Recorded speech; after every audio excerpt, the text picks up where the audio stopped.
বিড়াল হচ্ছে সবচেয়ে সুন্দর একটা প্রাণী। বিড়ালটা হচ্ছে আমাদের আবেগের জায়গা, ভালোবাসার জায়গা। নবীজির একটা বিড়াল ছিল, নাম হচ্ছে মুয়েজ্জা। নাম কি? মুয়েজ্জা।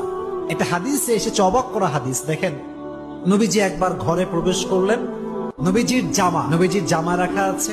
হাদিসে এসেছে, নবী যখন ঘরে প্রবেশ করলেন, দেখলেন জামার এক সাইডে ছোট্ট একটা বিড়াল আরামে ঘুমাচ্ছে।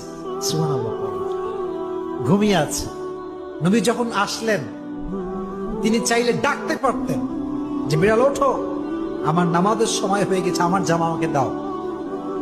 এই হাদিসটি আমি সকালে পড়েছি, বড্ড অবাক হয়েছে।